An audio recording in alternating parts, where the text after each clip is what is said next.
So I have a bit of a problem here, and I'm going to ask you throughout this video to think of your collection and what your experience is when it comes to the question from Joe. As in, maybe a video that focuses on Cattleya species blooms from a dry sheath versus a green sheath. Is there a way to predict if the orchid will bloom based on the color of the sheath even before we see buds forming? Getting this requested video done has taken me far too long because I was trying to figure out what I have in my collection that I can draw from to provide the start of a list of Cattleyas, primary hybrids, and hybrids that bloom from either brown sheaths or green sheaths. As the question is so specific and my collection doesn't cover many orchids in the Cattleya Alliance to put out a comprehensive list, I'm going to ask you to think of your collection throughout the video and then write your Cattleyas and their blooming sequence with how the sheaths behave.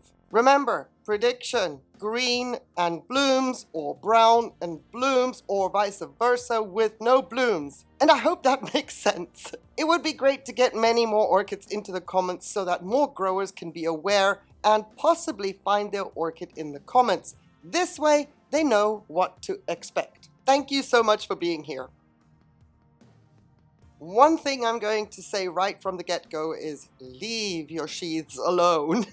If you're not familiar with when your orchid will bloom. And it goes without saying that I am referring to sheaths that have gone brown. And if your orchid is growing a sheath for the first time, do not think that cutting the sheath off to tidy the orchid is a good idea. In my example here with my Cattleya baiensis, which was going to be a first-time bloomer, as the sheath browned, I kept reminding myself to not cut the sheath because a spike can develop within it. And if it doesn't, then once the next growth matures, okay, it's a blind sheath and can still be cut off at a later time. Well, that all went really well, but only so much so because Dingaling here forgot that I kept reminding myself, and on an orchid shuffle / maintenance day, without thinking, I trimmed the sheath off. Now, I thought I had gotten away with it, and a spike did indeed start to grow. But then the spike aborted because it was without the protection of the sheath. It was exposed to the elements, and with that, an opportunity for this orchid to bloom was missed. So probably for another 12 or 13 months. We shall have to wait and see. But the reason I'm showing you this is, especially for first-time bloomers, just leave brown sheaths as they are. Do not touch, do not cut. There is still plenty of time to cut that sheath in the event it is a blind sheath.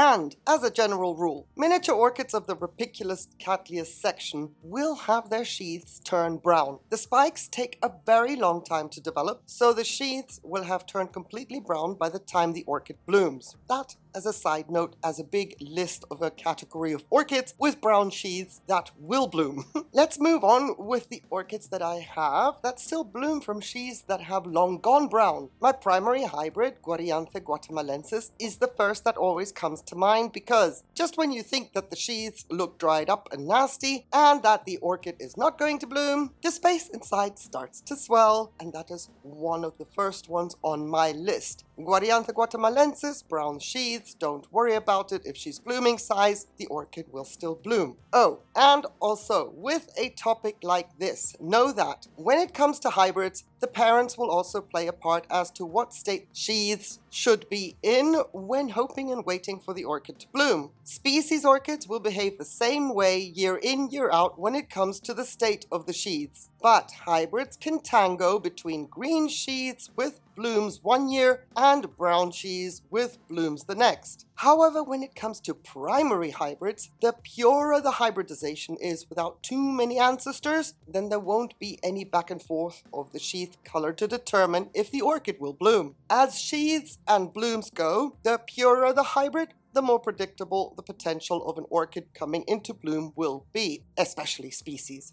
And yes, I have to add this disclaimer, if and when your orchid gets enough light. Please keep that in mind when thinking of your collection to add your sheath color and subsequent blooms and adding those into the comments. A blooming size orchid that has bloomed in the past from green sheaths, which then does not get enough light in the next growing phase, will not bloom no matter the color of the sheaths, and for that example I am throwing in my Cattleya Zip into the mix. This orchid has bloomed for me for 2 years in a row, but then skipped a year, and those are the sheaths you see that have gone brown. She did not bloom in her 3rd year because she did not get enough light. And now we have another set of new growths with 2 green sheaths. Hopefully she has had enough light this go around to once again bloom for us later in the spring. And for reference's sake, her sheaths will still be green, or maybe just turning slightly yellow when she blooms. While we're on the subject of hybrids, Cattleya Zip being a primary hybrid, I'm going to throw in a popular hybrid into this list as well,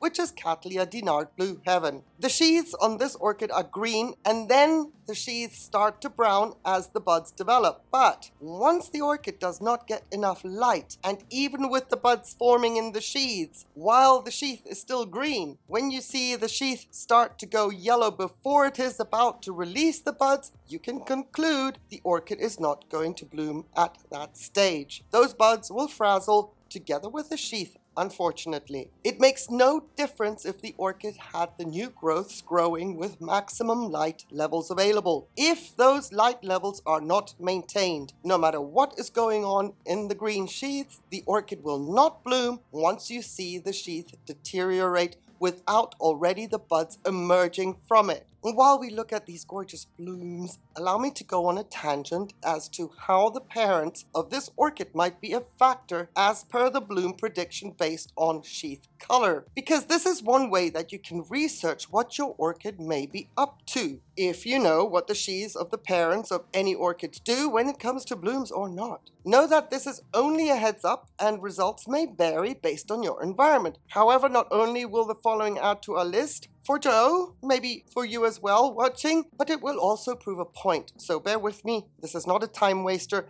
neither is giving this video a thumbs up, and you definitely won't be wasting your time if you were to subscribe to the channel. Let's just say give my channel a chance. I would so appreciate that. Thank you. So I'm going to go all the way down to the ancestors of this magnificent hybrid and identify the species that were initially involved, and then, you know, all the hybrids in between. We'll just skip those. Just a minute. We have Warnery at 25%. The sheath is green from bud developing and throughout the bloom duration. Wartzowitzii has also 25% in the Dinard, and the sheath is green from bud developing and throughout the bloom duration. Then there's Tenebrosa with 12.5%. The sheath is green from bud developing and throughout the bloom duration. There's Dowiana with 12.5%. The sheath is green from bud developing and throughout the bloom duration. And then we have the Schilleriana with 12.5%. If the sheath turns yellow before buds emerge, chances are the buds will blast. So as long as the sheath stays green, the orchid will bloom out. Then we have Trianae with 12.5%, and the sheath is green from bud developing and throughout the bloom duration. I know, it repeats itself a lot, but with this additional information, we could conclude that the Dinard should not be able to bloom once the sheath starts to deteriorate, because the ancestors for the most part bloom with green sheaths. However, after these ancestors,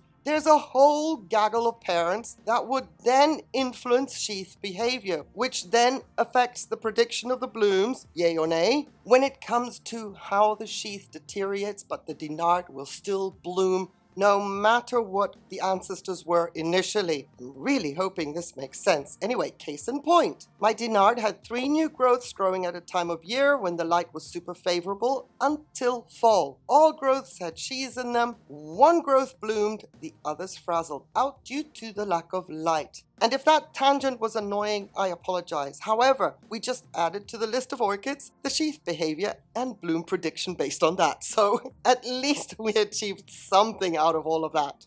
And speaking of Cattleya tenebrosa, case in point, the sheath is still green and the orchid bloomed. The sheath also stayed green well after the orchid finished blooming. So the previous year, the sheath turned brown relatively quickly, and with that, it was clear it was a blind sheath. With Rhyncholalia digbyana, it will not bloom if the sheath deteriorates before the bud emerges. The sheath has to maintain a green color in order to almost guarantee blooming. However, this is a super highlight orchid, so maintain those high light levels to help the blooms develop. And I wish I could linger a little longer on the digbyana, but there are other examples I want to add to my list. So Let's take one group of orchids and put them all together, and those are the Cattleya purpuratas. If a sheath turns brown at any given point in time, then that is an indicator your purpurata won't bloom. These sheaths stay green all the way from when the buds emerge throughout the bloom period and will still be green long after the blooms have gone.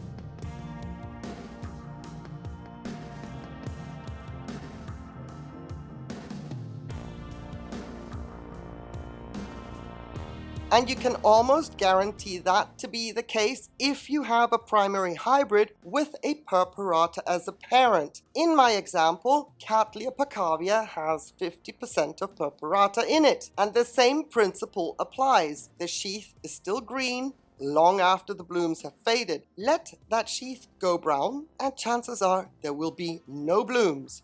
I can also speak on Cattleya intermedia, which, do not be fooled, this one has a sheath within a sheath, and both have to stay green throughout the entire bud development. It also stays green for the duration of the bloom period. Should these sheaths yellow prematurely, even if buds are forming inside, as in you can see shadows that are not the second sheath, that will signal to you that unfortunately the buds and the sheath are on their way out, and there won't be any blooms for this go around for this growth.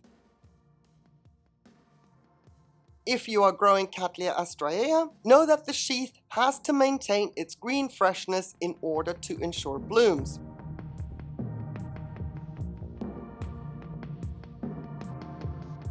However, Cattleya Maxima sheaths can start yellowing while the buds are still developing in the sheaths, but that does not mean that the buds will blast. This is a species that will continue to develop the buds as the sheaths turn brown and wilt. Eventually, the buds will grow out of the sheath, and that would have died back while the orchid is in bloom. Once again, as much as I would like to linger on my Maxima blooms because gorgeous, I'm very excited to add Cattleya lobata to this initial list. And remember to add your Cattleyas into the comments, any that I have not mentioned in this video, but my lobata is showing a sheath for the first time, and it is pretty substantial. This is important, the substance of the sheath, which is a final tip and possible predictor of blooms or not. And this has nothing to do with the color of the sheath. I will get into that, but know that Cattleya lobata will maintain a green sheath for the duration of bud development and throughout the bloom phase. So as long as I can get my lobata sheath to stay green,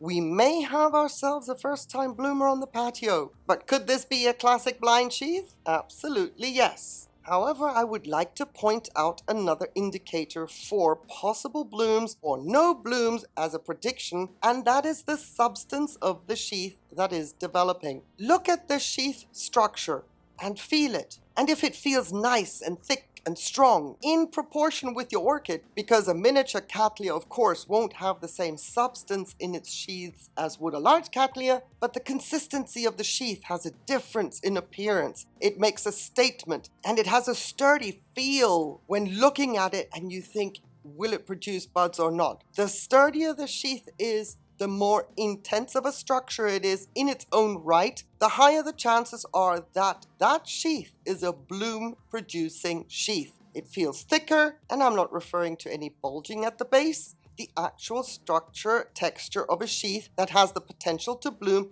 is stronger and of more solid stock, so to speak, as opposed to a thin, papery feel even when a sheath is still green. A sheath has to look a certain way, and I would like to use the term sturdy, which is what I look for and then get excited that it is a sheath that will produce blooms, and here are a few examples. We're going to go back to Laelia Zip. This is just a little add-on that I noticed when it comes to how sheaths present themselves as in their own substance and structure. And you can see the non-blooming sheaths on the Zip, even though the growths are the same size as they should be from the other growths that bloom. The non-blooming sheaths are small and papery, as opposed to what's coming with these two new growths. Same with the Tenebrosa. Let's just revisit that orchid again, because I don't just want to show you one example. The blind sheath of the previous year did not have that size and substance of the sheath that grew to turn this orchid into blooming size the following year, which was 2024. That sheath that then produced a bud was much more sturdy and firm, and it had a presence to it. So I'm hoping that that makes sense and that you could see the difference between the non-blooming sheaths as opposed to what a blooming sheath should look like, regardless of the color prediction. It's just a little add-on, another little detail that you can maybe distinguish whether your orchid is going to bloom, on top of what color does your sheath have to have for you to be able to anticipate blooms. Whew, that was a mouthful. There were some mental gymnastics involved in that. Anyway, I hope we all came back and are now standing firmly on our feet again. And if I may just add a little quirk on some miniature orchids into the mix, because fun! And well, she's a cutie. This is Cattleya cernua. Her leaves are the sheaths. So with this orchid, we have something quite unique in that she does not produce sheaths. Instead, she blooms from the apex of the single leaf. And while an empty leaf looks chubby and we have our hopes up, there is such a thing as an empty leaf in the case of this orchid. The leaves with buds forming in them are much more chubbier. See? Another pop of color and another quirk that orchids do. I love this. I just love seeing a chubby leaf as well. So, know that some orchids, the leaf is the sheath. Now, I am certain I have missed some orchids in my collection that I could add to this initial list, but I'm not going to make this video too long. Any updated list of sheath color and bloom prediction will be added to the description, so I will keep that current as and when other orchids come into bloom, or my memory stops failing me, whichever comes first. I hope that this video was a good baseline for starters and that it was helpful. Thank you, Joe, for the request. My apologies for the delay. I really had to think about this one, and I hope that in the end I did your request justice. Oh, and by the way, if you want to run an orchid by me that you may have in sheath, please let me know if I can be of any help in predicting whether the orchid will bloom or not. Let's have some fun with this. But you also have to promise me to update me if we were correct in our assessment, or else it's just not fair. Thank you so much for watching. For watching to the end, I get to wish you a fabulous day, on the condition though, please, that you stay safe. Take care. Bye.